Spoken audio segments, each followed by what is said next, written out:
Hello दोस्तों, आपका अपना YouTube चैनल श्री निधि एकेडमी आपका हार्दिक स्वागत करता है। मैं हूं जितेंद्र कुमार और आज की वीडियो में हम केमिस्ट्री के तीसरे पार्ट धातुएं एवं अधातुएं के एक टॉपिक, जो पहला टॉपिक है तत्व, उसके बारे में बात करने जा रहे हैं। तो वीडियो में अंत तक बने रहिए। अगर आप इस चैनल पर नए हैं तो चैनल को सब्सक्राइब कीजिए, वीडियो को लाइक कीजिए और ज़्यादा से ज़्यादा इसको शेयर कीजिए। तो आइए बात करते हैं तत्व के बारे में। अब जो तत्व है वो द्रव्य का मूल पदार्थ होता है। द्रव्य का मूल पदार्थ होता है। अब द्रव्य किसे कहते हैं?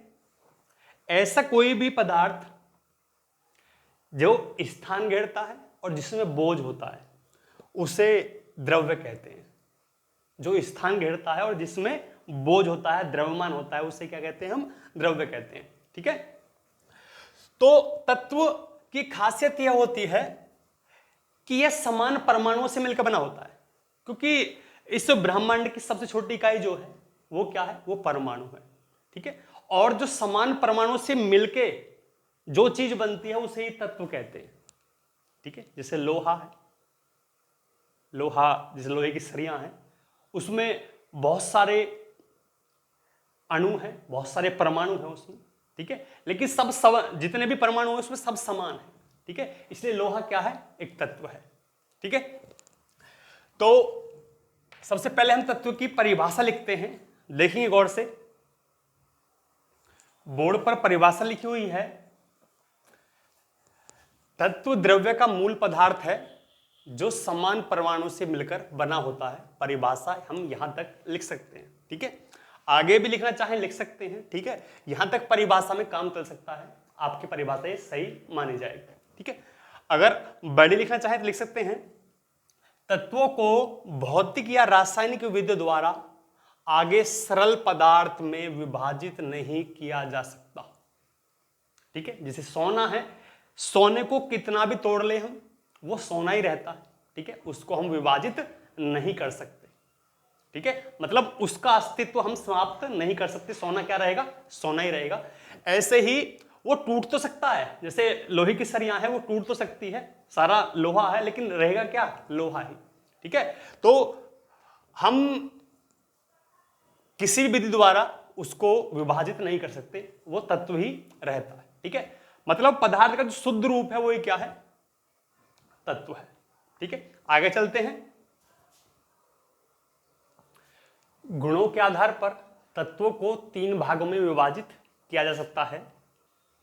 नंबर 1 धातु, नंबर 2 अधातु और नंबर 3 उपधातु। तो आइए बात करते हैं सबसे पहले धातु के बारे में। ठीक है। धातु ऐसे तत्व होते हैं जो इलेक्ट्रॉन त्याग कर धनायन बनाने की प्रवृत्ति रखते हैं। ठीक है। अधातु ऐसे तत्व होते हैं जो इलेक्ट्रॉन ग्रहण करके ऋणायन बनाने की प्रवृत्ति रखते हैं। और उपधातु ऐसे तत्व होते हैं जिनके अंदर धातु और अधातु दोनों के गुण पाए जाते हैं। ठीक है। जो तत्व होते हैं उनमें 3 मौलिक कण होते हैं, 3 मूल कण होते हैं, इलेक्ट्रॉन, प्रोटॉन और न्यूट्रॉन। ठीक है। जो प्रोटॉन और न्यूट्रॉन होते हैं वो परमाणु कह लो या तत्व कह लो, परमाणु के जो नाभिक होता है उसमें उपस्थित होते हैं। जो इलेक्ट्रॉन है बाहर कक्षाओं में चक्कर लगाते रहते हैं। कहने का मतलब यह है, तत्व में से केवल इलेक्ट्रॉन ही निकाले जा सकते हैं और इलेक्ट्रॉन ही ग्रहण किए जा सकते हैं।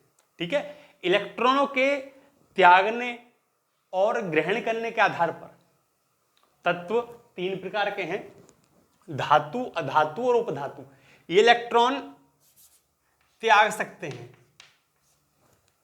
और इलेक्ट्रॉन त्यागने पर धनायन आता है, उस पर प्लस का आवेश आता है। जैसे सोडियम परमाणु है, ये 1 इलेक्ट्रॉन त्याग सकता है, इसमें प्रवृत्ति है इलेक्ट्रॉन त्यागने की, इसलिए धातु है और इसके ऊपर धनायन आ जाता है।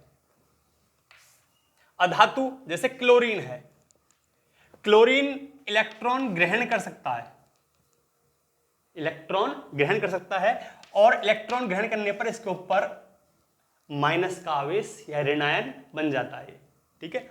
और जो उपधातु हैं उनमें धातु और अधातु दोनों के गुण पाए जाते हैं, ठीक है। मतलब वो इलेक्ट्रॉन त्याग भी सकते हैं और ग्रहण भी कर सकते हैं, दोनों ही गुण उसमें पाए जाते हैं, ठीक है।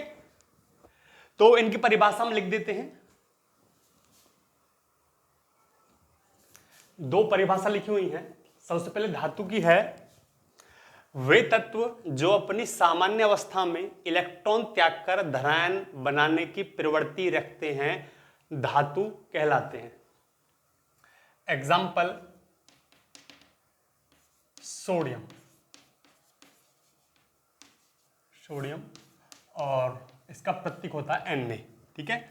जो Na होता है वो एक इलेक्ट्रॉन ग्रहण करके, एक इलेक्ट्रॉन त्याग कर धनायन बनाने की प्रवृत्ति रखता है, ठीक है। अब एक बात यहां क्लियर कर लें कि सोडियम केवल इलेक्ट्रॉन त्याग सकता है, ग्रहण नहीं कर सकता। जो धातु है वो केवल इलेक्ट्रॉन त्याग कर सकती है, ग्रहण नहीं कर सकती, ठीक है।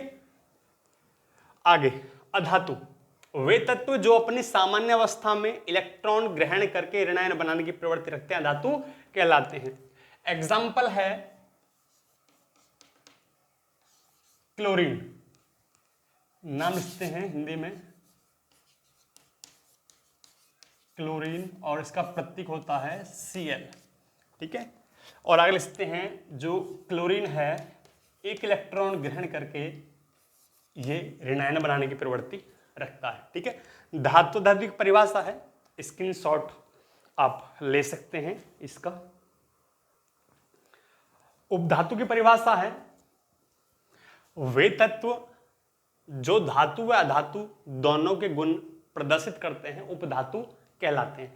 कुछ गुण उनमें धातु के होते हैं, कुछ गुण उपधातु के होते हैं, ठीक है। एग्जाम्पल है जैसे कि सिलिकॉन है, S का सूत्र प्रतीक होता है, germanium Ge, arsenic As, antimony Sb तथा बिस्मथ Bl, ठीक है। तो आज की वीडियो में बस इतना सही है। तत्वों के बारे में बताया हमने, और तत्व को गुणों के आधार पर 3 भागों में बांटा गया है, धातु, अधातु और उपधातु। और हमने धातु, अधातु और उपधातु की परिभाषा एग्जाम्पल के साथ बताई आपको। तो वीडियो को आपने अंत तक देखा, इसके लिए धन्यवाद। अगर आप इस चैनल पर नए हैं तो चैनल को सब्सक्राइब कीजिए, वीडियो को लाइक कीजिए और ज़्यादा इसको शेयर कीजिए। तो मिलते हैं नेक्स्ट टाइम एक नए वीडियो के साथ, तब तक के लिए नमस्कार।